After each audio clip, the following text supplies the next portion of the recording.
సాయంత్రం వరకు కూడా ఈ రిజల్ట్స్ అనేవి వచ్చే అవకాశాలు అయితే కనిపిస్తున్నాయి. సో దీనికి సంబంధించి ఇంకా మహబూబ్ నగర్ లో పరిస్థితి ఏ విధంగా ఉందో మా ప్రతినిధి శంకర్ అందిస్తారు. శంకర్, మహబూబ్ నగర్ లో పోలింగ్ సరళి అదేవిధంగా ఇప్పుడు కౌంటింగ్ అయితే ప్రారంభమైంది. కౌంటింగ్ స్టార్ట్ అయి కూడా 1 అవర్ అవుతోంది. సో ఏదైనా రిజల్ట్స్ అనేవి ఫలితాలు బయటకు వచ్చిన సందర్భాలు ఉన్నాయా? మొదటి ఫలితం ఏ టైం వరకు వచ్చే అవకాశాలు ఉంటాయి? ఎస్ ఎస్ రేఖ, ఇప్పటికే ఉమ్మడి పాలమూరు జిల్లాకు సంబంధించినటువంటి 26 మండలాల్లో కూడా పోలింగ్ ప్రక్రియ కొనసాగింది. మొత్తం 519 స్థానాలకు మధ్యాహ్నం 1 గంట వరకు కూడా పోలింగ్ ప్రక్రియ ముగిసింది. ఒక గంట ముందు ఈ యొక్క కౌంటింగ్ ప్రక్రియ స్టార్ట్ అయింది. మనం ఒక కౌంటింగ్ కేంద్రం దగ్గర ఉన్నాము. పోలీసులు చాలా బందోబస్తులు ఉన్నారు. మనం అటు సైడ్ కూడా చూడొచ్చు. పూర్తి స్థాయిలో ఇప్పటికే కొన్ని రిజల్ట్స్ రావడంతో సంబరాలు చేసుకుంటున్నటువంటి సిచ్యువేషన్ కనపడుతుంది.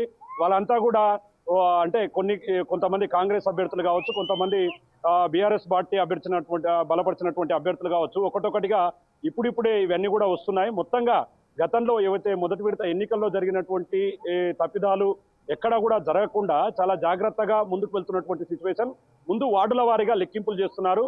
వాళ్ళు పూర్తి స్థాయిలో ఎవరైతే గెలిచారో వాళ్ళంతా కూడా సంబరాల్లో మునిగిపోతున్నటువంటి సిచ్యువేషన్ మనకు ఉమ్మడి పాలమూరు జిల్లాలో కనపడుతుంది. ఇక ఒకవైపు చూస్తున్నాం, పోలింగ్ కేంద్రం వైపు కూడా పూర్తి స్థాయిలో మనం చూడొచ్చు.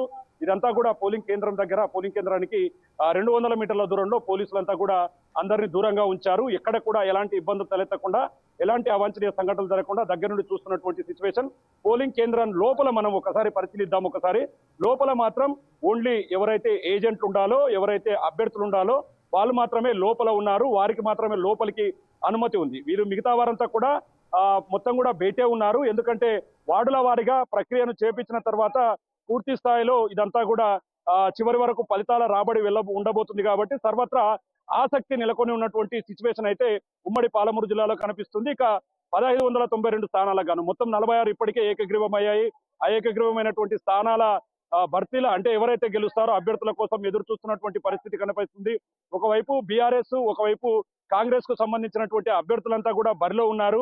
మొత్తంగా హోరాహోరీగా ప్రచారం అంతా నడిచింది. మొత్తంగా పోలింగ్ కేంద్రాల దగ్గర 144 సెక్షన్ అమలుతో పాటు ఎవరైనా సరే పోలింగ్ కేంద్రాల దగ్గర చట్టపరమైనటువంటి ఇబ్బంది పెడితే వారి మీద చట్టపరమైనటువంటి చర్యలు తీసుకునేలాగా కూడా అధికారులు ప్లాన్ చేస్తున్నారు. ఇప్పుడిప్పుడే చిన్న చిన్న గ్రామాల్లో సైతం కూడా మొదటి విడత ఫలితాలు వెలువడుతున్నాయి. కొన్ని మేజర్ గ్రామ పంచాయతీల్లో రాత్రి 8 లేదా 9 గంటలు అయ్యే అవకాశాలు అయితే కనిపిస్తున్నాయి. మొత్తంగా వాళ్ళని చూస్తున్నాం. అభ్యర్థులకు సంబంధించినటువంటి మద్దతుదారులంతా కూడా ఎప్పుడెప్పుడు వస్తుందని చెప్పి ప్రచారం, వారికి సంబంధించినటువంటి విజయం వస్తుందని చెప్పి కూడా ఎదురు చూస్తున్నటువంటి పరిస్థితి. ఇక మహబూబ్ నగర్ లో సిచ్యువేషన్ కి సంబంధించిన డీటెయిల్స్ ఏ విధంగా ఉన్నాయో ప్రతినిధి శంకర్ అందించడం అయితే జరిగింది.